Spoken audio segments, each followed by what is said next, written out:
Story number 1. The Last Period. It was the last week of October at Hollow Creek High School, and the whole town buzzed with Halloween excitement. Students filled the hallways with chatter about costumes and parties, but none of them spoke openly about the rumors surrounding Room 306. Room 306 was the old science lab, sealed off for years after a tragic accident. Supposedly, a teacher, Mr. Grayson, had died there decades ago. Some students claimed they could still hear him calling roll during the late hours of the night. Others swore they saw shadows moving behind the frosted glass of the locked door. Most dismissed it as urban legend, but for a group of juniors, Nina, Jake, Lisa, and Chris, it was an irresistible mystery. "Let's do it," Jake said one afternoon, his voice low and conspiratorial.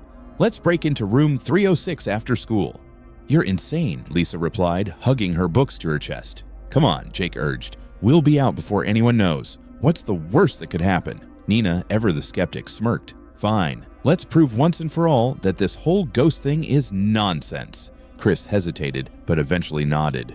"All right, but if we get caught, I'm blaming all of you."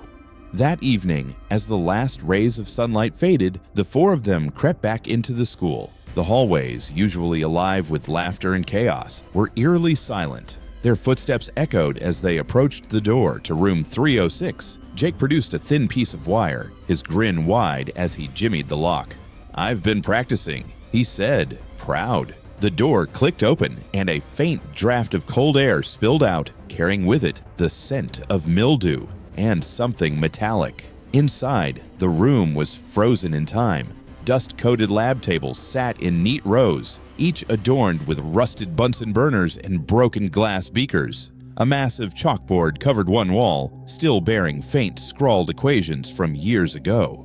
"Creepy," Chris muttered, shining his flashlight around. Nina walked to the teacher's desk, her shoes crunching over shattered glass.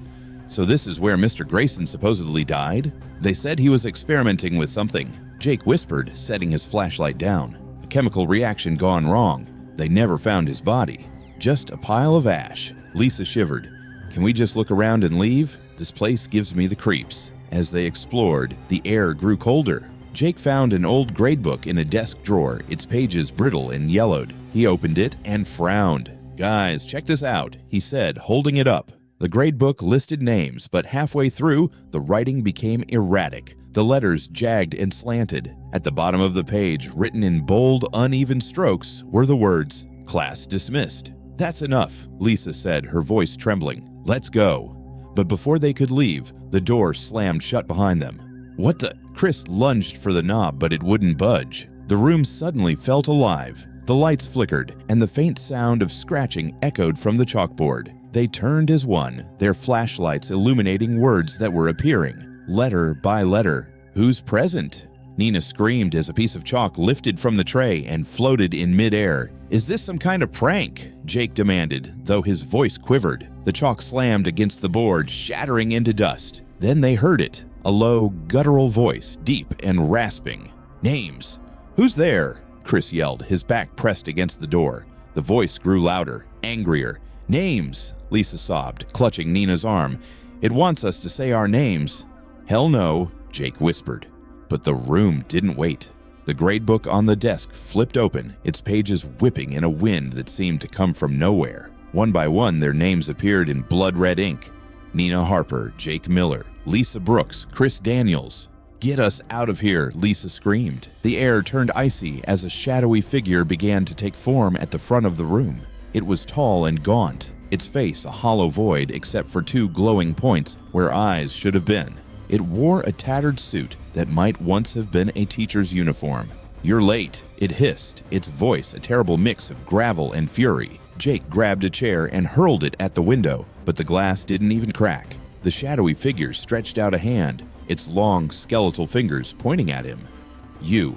Jake's body stiffened, his eyes wide with terror as he was lifted off the ground. He gasped, his breath visible in the freezing air. Then, with a sickening crunch, his head snapped to the side and he crumpled to the floor. The others screamed, clawing at the door in desperation. "Present," the voice boomed, its tone mocking. Lisa fell to her knees, sobbing uncontrollably. Chris and Nina pounded on the door, but it was useless. The figure advanced, its movements jerky, unnatural. In a desperate act, Nina grabbed a broken Bunsen burner and hurled it at the figure. The glass shattered, and for a brief moment, the shadow recoiled. "Run!" Nina screamed. The door burst open and the three of them bolted into the hallway, their screams echoing through the empty school. When they finally reached the parking lot, gasping for air, they realized Jake wasn't with them.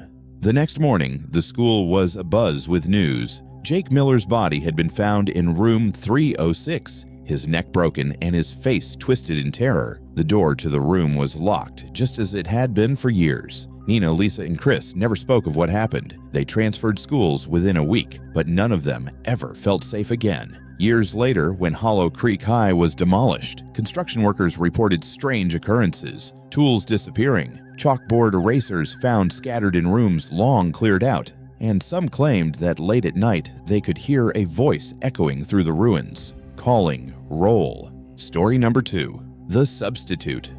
It was the third week of September, and Brookfield Middle School was buzzing with whispers. Mrs. Granger, the 7th grade English teacher, had abruptly gone on medical leave, leaving her students under the care of a substitute. The new teacher, Mr. Langley, arrived without fanfare one foggy Monday morning. He was tall and pale, with sharp features and icy blue eyes that seemed to pierce through you. He wore a crisp black suit, slightly outdated in style, and carried a leather briefcase that looked ancient. The students fell silent the moment he entered the classroom. "Good morning, class," Mr. Langley said, his voice smooth and cold. "I expect order, respect, and punctuality. Let us begin." At first, nothing about Mr. Langley seemed particularly strange, other than his unnervingly calm demeanor. He never raised his voice, yet no one dared to speak out of turn.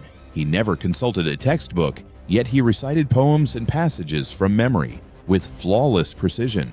But then, things began to feel off.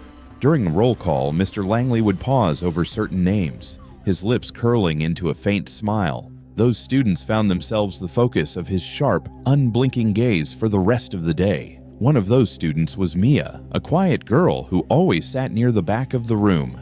"He's weird," Mia whispered to her friend Sarah during lunch. "It's like he's staring into my soul." Sarah shrugged. "Maybe he's just strict. At least he doesn't give us pop quizzes." But Mia couldn't shake the feeling that something was wrong. The first real incident happened during a lesson on Shakespeare. Mr. Langley was explaining the themes of Macbeth when the classroom lights flickered. "Power outages again," Sarah muttered. But the lights didn't go out. Instead, they dimmed, casting the room in a pale, eerie glow. The air felt heavier, colder. Mr. Langley stopped mid-sentence, his head tilting slightly as if listening to something. "Is everything okay, Mr. Langley?" Mia asked hesitantly. He turned to her, and for a moment, his eyes didn't look human. They seemed darker, emptier, like twin voids that threatened to swallow her whole. "Quite," he replied, smiling faintly. "Let's continue." The lights returned to normal, and the moment passed, but Mia couldn't focus for the rest of the day. The next morning, Mia noticed something strange. Ben, the class clown, wasn't at school. "Probably faking sick," Sarah said. "He's always looking for an excuse to skip." But when Mrs. Whitman, the history teacher, asked if anyone had seen Ben, the room fell silent. No one had seen him since yesterday afternoon. "Maybe he got grounded," someone suggested, but Mia's stomach twisted. At the end of the day, Mia overheard a conversation between two janitors. "Another missing kid," one said, shaking his head. "Second this month," the other replied. Mia froze. Over the next week, more students disappeared. First, it was Liz from homeroom. Then Kevin, who sat in the front row of Mr. Langley's class. No one seemed to notice except Mia. When she brought it up to Sarah, her friend brushed it off. "Kids move or transfer all the time," Sarah said. "Don't freak yourself out."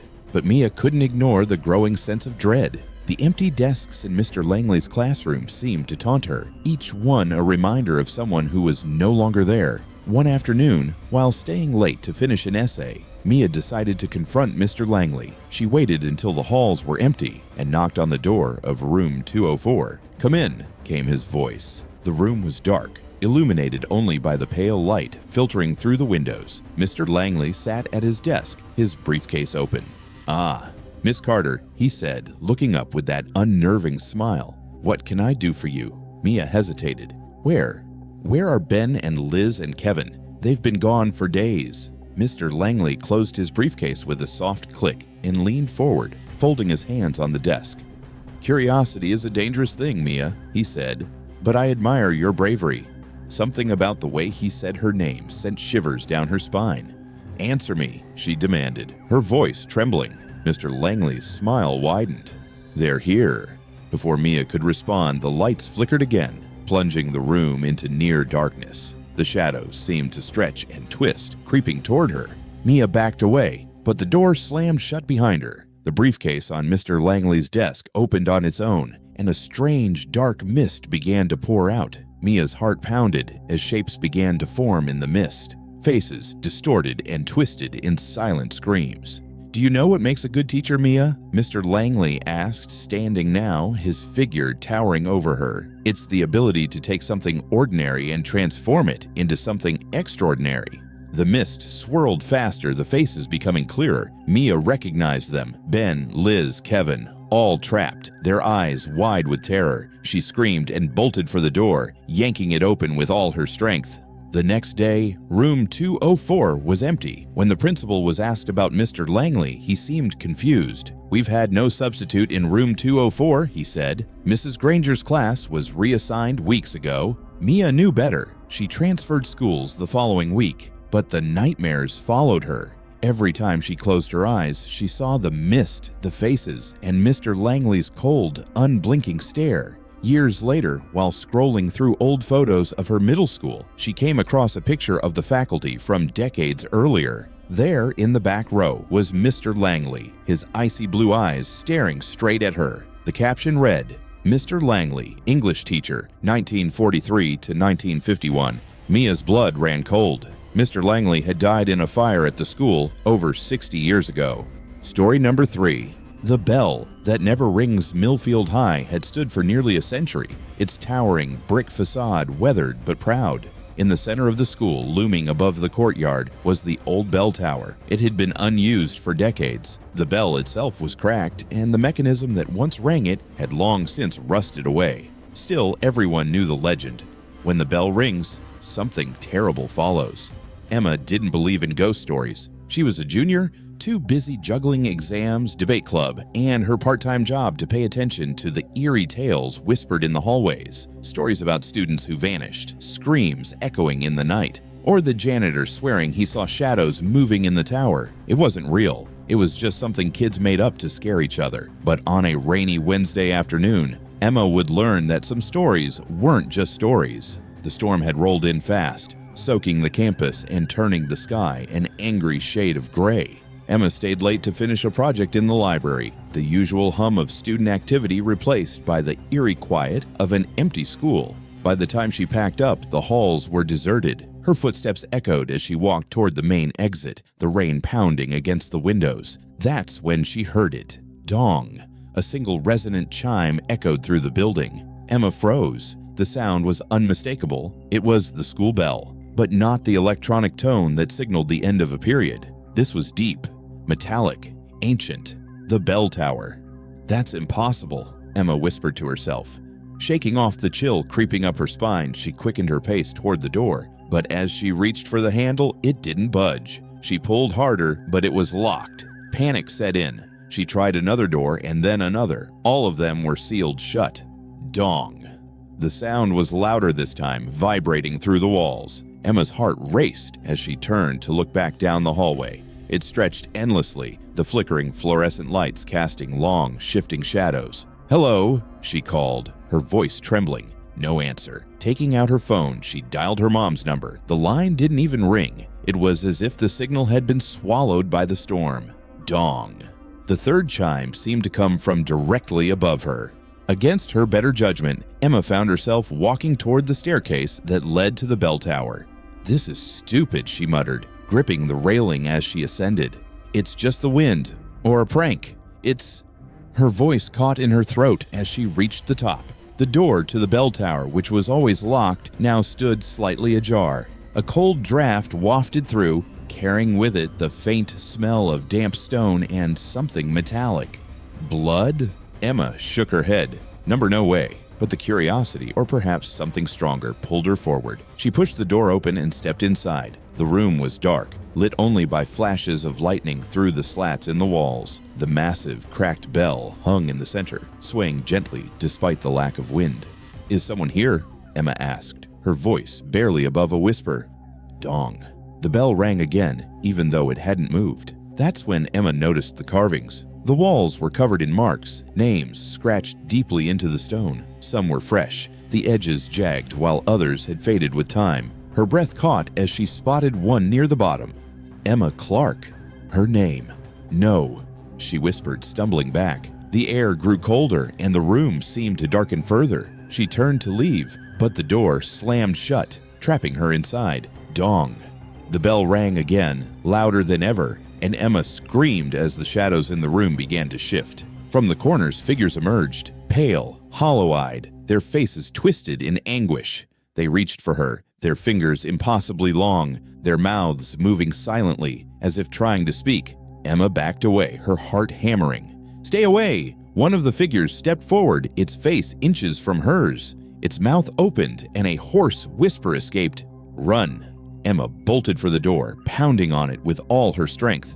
It finally gave way, and she tumbled into the hallway. The shadows didn't follow, but she didn't stop running until she was outside, the rain drenching her as she collapsed onto the pavement. The next morning, Emma tried to tell her friends what had happened, but no one believed her. The bell tower was locked, as it always was, and the janitor insisted the bell couldn't ring. It had been silent for decades, but Emma knew what she heard. A week later, a freshman named Jamie disappeared after staying late for detention. The teachers said he must have run away, but Emma wasn't so sure. When she walked past the bell tower the next day, she noticed a new name scratched into the stone outside: Jamie Lopez. Emma hasn't stayed late at school since, but sometimes on stormy afternoons, she swears she can still hear it. Dong.